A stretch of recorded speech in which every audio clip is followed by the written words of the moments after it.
नमस्कार, मी शामराव मोकाशी, अध्यक्ष राजाराम बापू पाटील रिक्षा संघटना। प्रत्येकानं मूचवाले मोकाशी यूट्यूबचे व्हिडिओ पाहत राहा। हे एका वाहतूक व्यवस्थेविषयी तुम्हाला त्यातून माहिती मिळते।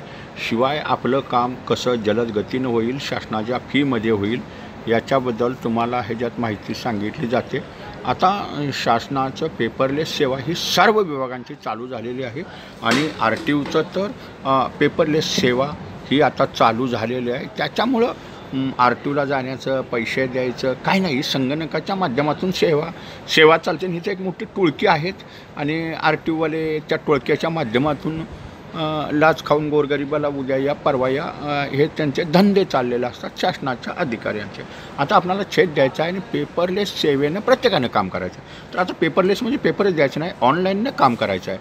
पण आता ऑनलाईननं ज्या वेळेला काम आपण करतो, कायद्यातनी फार बदल झालेले आहेत आणि संगणकावरून तुम्हाला 3 मिनिटात ते अप्रूव्हल मिळतं। म्हणजे हे बी असं काही नाही, संगणकावरून तुम्ही फॉर्म भरला, आता तुम्ही लायसन वगैरे ही तर तुम्हाला 10 दिवसातच पोस्टाने छापून येतात। कुठला कागद द्यायचा नाही, PDF बनवायचे आहेत। आता वाहनाची जर पासिंग झाली तर तुम्हाला 36 तासाच्या आत फिटनेस नोटने सर्टिफिकेट त्यांना ऑनलाईनला जोडायचं अधिकाऱ्यानं।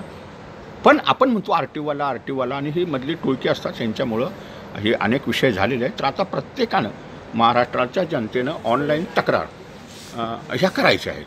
कारण ह्यांना जोपर्यंत अधिकाऱ्यांच्यावरची कारवाई होत नाही, दररोजच्या 5,000 10,000 महाराष्ट्रातून तक्रारी जात नाहीत, तोपर्यंत हे RTO अधिकारी सुधारणार नाहीत। जरी सस्पेंड झाले तरी काय नाही। आता समजा आपण एक तक्रार करायची म्हणजे सगळ्यांनी करायची। 36 तासाच्या आत वाहन पासिंग झाल्यानंतर सर्टिफिकेट जोडलं पाहिजे आणि ते QR कोडवाला आहे, ते प्रत्येकानं ऑनलाईननं काढून घ्यायचं। आता कुठली RTOची सही वगैरे काहीसुद्धा येणार नाही त्याच्यावरती, ऑनलाईन नेमकं हेच अधिकारी जोडत नाहीत। आता 10-10 दिवस, 15-15 दिवस, 2-2 महिने ही सर्टिफिकेट जोडत नाहीत, कारण हे टोळकं आहे, त्यांना पैसा हवा असतात। आणि त्याशिवाय आता प्रत्येकानं आपलं वाहन पासिंग झालं की एवढंच काम करायचं आहे, आपल्या मोबाईलवरनं रजिस्टरनं तक्रार करायची आहे। मग तुम्ही तक्रार मुख्यमंत्र्यांकडे करा, उपमुख्यमंत्र्यांच्या करा आणि मुख्य सचिवांना करा, परिवहन आयुक्तांना करा, परिवहन सचिवांना करा, पण तक्रार करायची आहे। ही तक्रार जोपर्यंत तक्रार करायला आपण शिकत नाही ना, तोपर्यंत नुसतं RTO पैसे खातायत, लुटतायत हे म्हणायचंच नाही।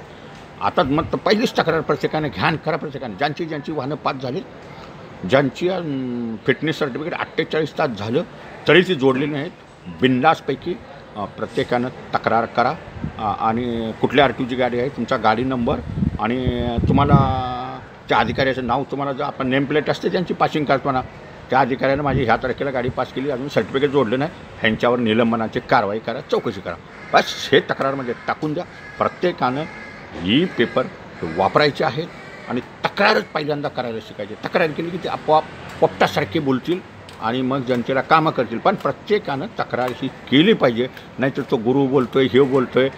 आता गुरु बी नाही कोण राहणार, स्वतःचं काम स्वतः करायचं आहे आणि आपल्याच मोबाईलमधनं करायचं आहे, हे मात्र लक्षात ठेवा।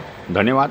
मूचवाला मोकाशी यूट्यूब पहा, लाईक करा, तक्रार करा आणि आपली कामं व्यवस्थित करण्यासाठी RTO अधिकाऱ्यांची चौकशी व्हावी, फिटनेस नूतनीकरण ऑनलाईन।